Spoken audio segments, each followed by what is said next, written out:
Today is a good day. Upgrading my backpack to a 40 liter, so I do not have to bring anything else when I'm traveling.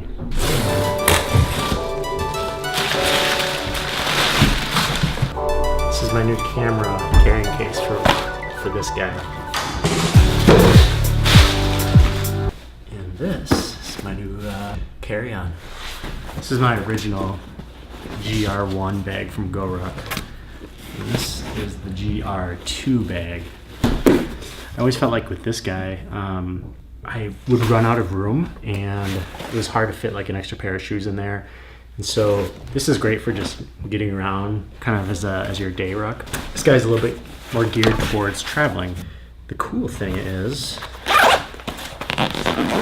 and I already know this because I've been researching it, comes with a built-in field pocket, like so. Dop kit can go here. Some extra mesh pockets for your cords, laptop cables, camera cables. And this guy has 2 zippers. So you can pack this guy up, but this is where most of your stuff is gonna go, right in there. Super excited about this.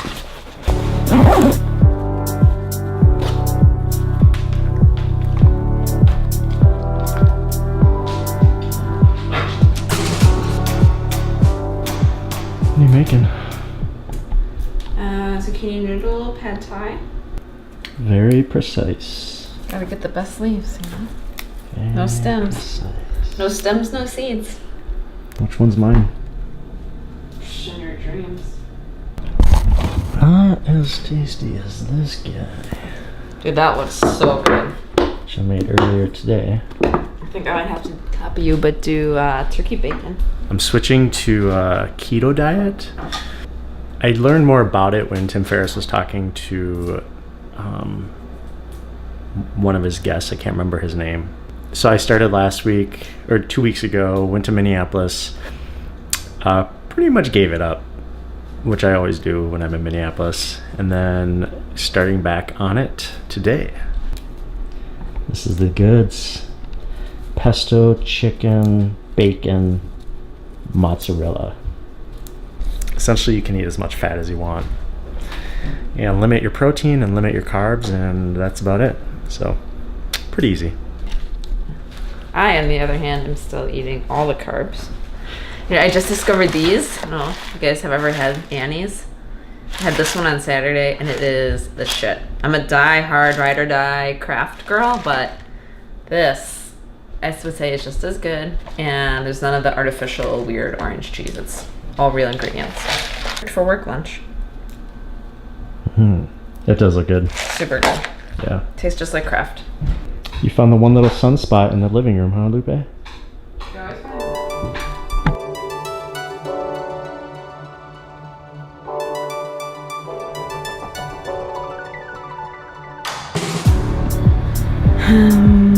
are we going? All right, so we are in the car. We are gonna drive down the coast near Half Moon Bay. Nate and I have this little beach that we discovered, I don't know, a while ago. We've been going there for as long as we've been living here. It's called Gray Whale Cove. It's a state beach. It's insane. It's beautiful. It's like you have to kind of hike down, so it feels very secluded. It's definitely one of our favorite spots, but we haven't gone in months, so we are overdue for a visit.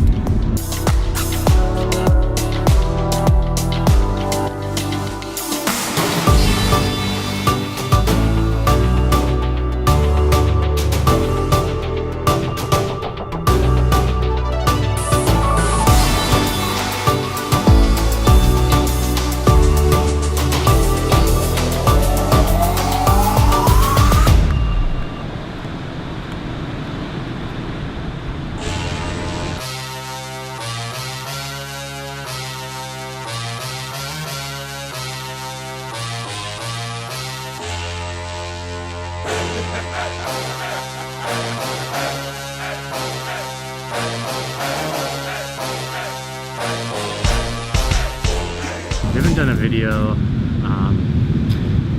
Not really sure the reason. I think, I don't know, like, I feel Do I have a good reason? I don't know. We haven't really talked about it. Yeah, I think part of it was trying to figure out what is most important in terms of like the stories that we're telling, and whether or not, you know, is it fun for us to keep doing these if we're not always doing something adventurous? Still TBD. I'm not quite sure what's happening, but one thing that happened though is we got Stern Grove. Quick story, I guess. Brought all my gear with, brought my chair, brought my sleeping bag, brought my mattress, had all of my stuff sitting in front of the office. People were still working. I got there at 4:30 p.m. So my goal is to sleep there, stay there for 16 hours and put our name in for 9 a.m. the next morning. And what happened was a guy there came out, and Kern, thank you so much, he told us that that next year's date was booked already because of a Halloween event. So he saved me 16 hours. We have to send him something. Bottle of wine. For sure. But he said, why don't you come inside? We'll take a look at all the dates, see if there's anything that works for you. And so we went backwards through October, there was nothing. September, there was nothing. And there was luckily a date in August that worked out for us. So we took it. So now I don't have to wait there again.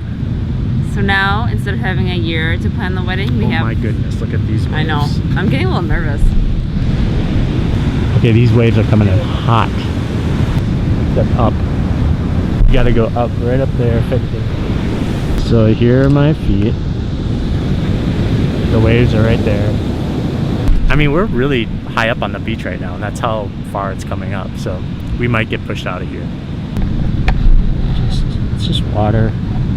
Our next to do is to send out save the dates.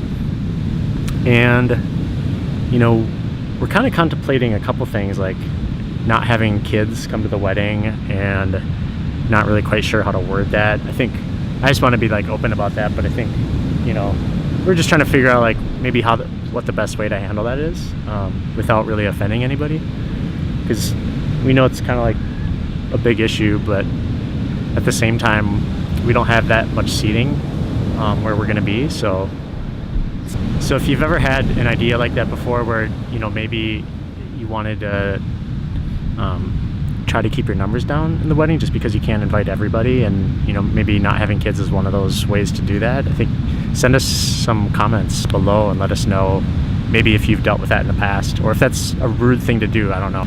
We don't have kids, so we don't know.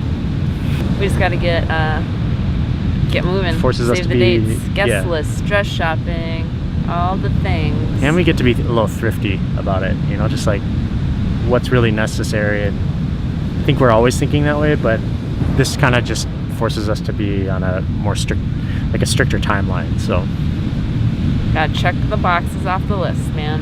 One of the reasons why I love California so much is that 2 weekends ago we camped on an old military base for Halloween, and then I went to Minneapolis, spent a week there, and now I'm back and we're on a beach. And like, these are just little things that people would fly across the country for, you know, to go and sit by the ocean. Rent is high, but man, this is what makes it worth it.